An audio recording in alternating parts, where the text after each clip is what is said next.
Senator Ted Cruz is coming to Western Pennsylvania on March 26th as the headline speaker for the PA Faith and Freedom Coalition dinner and reception. Other speakers include Ralph Reed, Turning Point Action, and Helen Comporator. Time's running out, so call this number as soon as you can, 724-859-0193. That's 724-859-0193. Pledge allegiance to the flag of the United States of America and to the republic for which it stands, one nation, under God, indivisible, with liberty and justice for all. I was trucking up the highway, minding my own lane, with some dude in a Prius when flipped me off. Guess my redneck hit him wrong. Seems like everyone these days is a ticking time bomb full of hate for folks like me who don't agree and ain't ever gonna change. And it gets me thinking, leave this long-haired country boy alone. Hey everybody, this is Jon Marietta, and I am the Hillbilly. In today's show, we're here with Harry Cochran and Hubie Coleman. But let's get started. But let judgment run down as waters and righteousness as a mighty stream. That's it. Amos 5:24. I'll tell you what, today we're going to talk about something a whole lot of people have been getting wrong in the last week, and how the law actually works when it comes to election challenges. Because there's been plenty of noise, plenty of options, plenty of people acting like they already know the outcome. But this case didn't hinge on politics, personalities, or headlines. It hinges on one thing: service. Pennsylvania, when you file an objection, the law requires that the secretary be properly served within a specific time frame. Not close, not almost, properly on time. And here's the reality. Email is not valid service. Showing up late does not count. And missing the requirement is not a small mistake. It's fatal to the entire objection. That's not opinion. That's established law. It's already been addressed by the Commonwealth Court. And here's where the story takes a turn. Takes a turn people need to pay attention to. Because while everyone was busy arguing online, the political establishment, what I call the uniparty, was trying to rush this through and clear the field. And let's be honest about it. When you try to use lawfare to avoid facing competition, you better make sure you follow the law yourself. Because if you don't, it exposes exactly what this was about. Not integrity, not process, but control. And here's something else that needs to be said clearly. Jacob Cecil, you deserve to have the people decide your fate at the ballot box also. Not the courts, not backroom conversations, not political insiders trying to shape the outcome for a single vote is cast. That's not how a constitutional republic is supposed to function. We, the people, decide. Not Pat Stefano, not a handful of insiders sitting around a table thinking they know better than the voters. While all of this was unfolding, some in the media weren't exactly helping people understand the facts. Yes, Kendall and Russ Rhodes. At some point, you've got to decide what your role is. Are you there to report what actually is happening, or are you there to echo whatever narrative the political machine is pushing that week? Because the facts here are not complicated. The case hinges on service. Service was not done properly, period. So when this is finalized, the real question is this. Do you keep cheering for the swamp, or you start being a voice for the people who deserve the truth? Because the noise is fading. The facts are catching up to it all. We got some information today. Harry did, actually. And I'll let Harry go ahead and tell everybody what happened. Well, I was very pleased, John, to receive the news that we are going to be on the ballot. There was a technicality with the paper that had to be filed with the secretary that the attorney for my opponent did not properly file in time, and that's going to give us the right to go forward. I'm very happy to hear that. However, if it would have gone into litigation, I think we would have been fine because we had over 600 good names, and I wasn't afraid of that. What I didn't like was they played politics to try to make us spend a lot of money, unnecessary. So, and we can't get out there and get the campaign going because we have to worry about the legalities of all this. It goes back to control. You have a handful of people at the top down there. They're afraid of opposition. I want to thank all the people that did help us financially. To amount of case, we were ready to go if we had to do it. And it shows we do have a lot of support out there, and people on principle were against what they were doing to me. And I thank them for that. I look forward to a campaign now, and I think that the people should understand it just isn't at the state level. It trickled down here to Fayette County to just a simple committee election for a local precinct captain in the Republican Party. Next to me is Hubie Coleman, our friend and the candidate. He filed for Republican committee man in Connellsville's 2nd Ward. And I'll let Hubie explain what happened after this one. I'll go ahead and tell him what happened here. Yeah, I just wanted to get on the ballot to be a committee man in my ward. I went around and got my petitions, signatures, and all what I had to do, and up to the election, bureau, and got on the ballot. And she gave me a receipt and said everything was ready to go. I would on the ballot. Then about 4 days later, after that, I got served with some papers. They removed me from the ballot because I wasn't a Republican. They didn't remove you from the ballot yet. What they're going They're trying to. Right. So there's going to be a hearing tomorrow Yeah, 1 o'clock. at 1:00 in front of Judge Liskey. in front of Judge Leskinen, and you're going to have somebody represent you, I think, yeah. and we're going to move forward with this. I'm going to try like heck and do what I got to do, but it's a shame.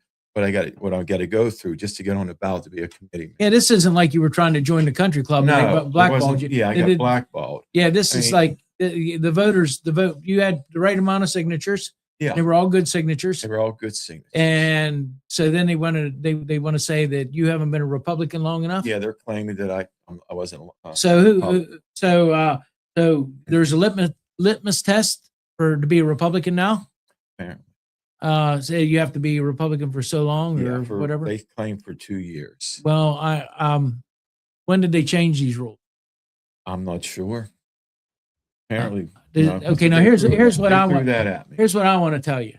I got an idea what the outcome of this is going to be already, but this is what I want to tell you. The Republican committee's rules cannot oversee or go beyond what the election office has to do with it. They cannot supersede that. The Republicans rules. You got your 10 names. Yeah. You're on the ballot. They vote you in. Now you might not be able to be on the executive committee. They might have rules about that. But you're going to be if you're elected or when you're elected for that precinct, then you'll be the representative for the Republican Party there. Yeah, the people will I'd like to inject something with this. I remember the old days in this county with the Democratic Party. They did the same thing to people. They didn't push them out like this, but they just control it like a dictatorship. And I see this, the Republicans, we were fortunate enough now to have control. We had to work together. We'd have it made. And you can't force people out of the party and not welcome everyone in it to participate and have a successful party. But you want to be free to make choices, not be controlled. And this deterred you from running. I got ready to give up because of all this. Yeah, and I hate to see the Republicans going down the same path to make the mistakes like the Democrats made that choked them in this county. And you have to have a free and open primary and allow people to serve as they want to serve. I mean, it would be real nice if we had an open primary. I believe that. John, it's as long as I remember, I don't remember a Republican committee person in the Connellsville 2nd Ward. Yeah, there was not for 40 years. That's it. I mean, honest, Joe. Here's someone wants to participate. Yeah, I want to participate and get involved, and they're deterring me by doing. So why do you think they're doing this to you, Hubie? I think it's political. I mean, the guy Bobby Smith. I have storage containers. He was renting one, putting his campaign signs in. He didn't pay me for over a year, and I kept calling him, and he said, "We're moving out." And he kept on giving me excuses, and I'd say, "I'll help you move them. We'll do what we got to do because I want to rent it out, and I can't leave. I can't do this." And I think it's some about that. I believe it's Because who would want to pay an attorney to file this and spend all that money just to remove a little committee man? Yeah, it doesn't quite make sense, but it's about, They can't get enough committee people. yeah, no, they get 15 people at the meetings, and we do know that there's a good many people running this time, and there's a good many people that are going to end up being on the committee because of the way things are set up. And if the people elect you, then you should be on the committee, and that should be it. I mean, you might not be allowed to be on an executive board or something like that for a year, but I think that's the way it should be. Yeah, I told a couple of my friends, and they got upset, and they said, "We're going to write you in, so it don't matter." That's what they said. Throw me off the ballot if I get so many write-ins. It still don't matter. It doesn't matter. You'll be on. Judge Justin's going to have a hard time taking you off. Yeah. Yeah, I mean, because the people spoke. Harry, back to you. This thing with trying to get you off of the ballot. We know that the attorney that you hired. I got to speak to him. He didn't want to come on the radio just yet, but he'll probably be on after it's all over with. Get him on for an episode because we're understanding that this is happening all over the state. Anybody that's tried to primary or an incumbent GOP, they're trying to do this too. John, they're afraid of opposition because there's a lot I'm going to bring out. And when the people hear this, they're not afraid of me or what I'm bringing out. When the people hear this, they know what to do. We need change. County's being choked. Yeah. And when you go to Harrisburg, it's control from the top. I'm a grassroots person, and that's what I want to be. People they're the sovereign here. The people in this county need help. And you're not going to get it from Harrisburg. Everything's down there engineered to get votes out of Philadelphia, get help from Philadelphia. Now and then they'll throw a few at Allegheny County. It's just like school tax reform. You try to do any tax reform, you have Philadelphia and Allegheny County standing in your way. Always control at the top. I do know that there's a bill that's in the state house right now that's they're trying to push through about eliminating property tax, and hopefully that they've been trying to do that since I've been in politics. And what you'll wind up with, you're always stonewalled the way this is set up because you have to give so many concessions to Philadelphia and Allegheny County. This can be worked out, but it can't be worked out when you're playing politics at the top. They play with each other down there, and they're not honest with each other. And they use us as tools out here.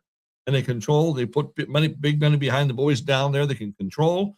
That's what we were fighting here. They even get on the ballot. They don't want anything heard. They want you silenced. Well, I do know we got some upcoming things. Hubie, we're gonna wish you the best. Hopefully at 1 o'clock tomorrow we'll get this settled. I know it has to be done. I know it has to be settled quickly. And hopefully, and you were just trying to do the right thing and get on the ballot. And, that's all. And they're just trying to. It seems like maybe you weren't cute enough to be a cheerleader for the Republican Party or something. I don't know. I think everyone should run without even getting signatures. I give them credit just to get. West Virginia does that, Jimmy. West Virginia State, you can do that in, but here would take a constitutional amendment, and they don't want that in Pennsylvania because they want control at the top. And if they allow, let's explain to people what that is. For example, you need 10 names. Well, you don't have to pay to be a committee person. But in my case, I had to have at least 500 names in the district. And you pay $100 and you become a candidate. In the state of West Virginia, I wouldn't have to get 500 signatures. I could just go pay $200 and it would be on the ballot. Big bosses at the top and both parties don't want this to happen because they want to be able to put candidates in and take candidates out and try to wedge you out and block you out and make it hard for you to win. So they'll never give this control up. That's what it should be. What it should be and what it is, it's not the reality. It's politics. Okay, so anything else from you two guys? I appreciate. So no worries. We're going to get you back on again. We know you're a state constable. We know you're an intelligent person. We got to keep moving forward with this. I mean, we thank you for coming on the podcast. It's going to be a short one today but we got a lot of stuff. Let me tell you, if you're out there and you're listening and you're listening to us, tomorrow we're going to start with something really, really big. And we're going to start pointing out where all this money's been going to. And we're going to show you how things have been manipulated in our county, Fayette County, how the commissioners are involved in this, our state senators are involved in this. And we're gonna put this out there. We're gonna start tomorrow. We have I got a big packet sitting at home. I've got people going through and they're trying to decipher. I know that there's other people that's working on this tonight. It's going to probably be a 4 or 5 part thing, but we're going to really hit this hard, and we're going to make sure everybody understands. We're going to have all the documentation to be able to prove this. And I'm going to say something right now. After we put this out and we start putting this out, if you can prove me wrong, I'll gladly backstep and take your word. I'll gladly take a look at it differently.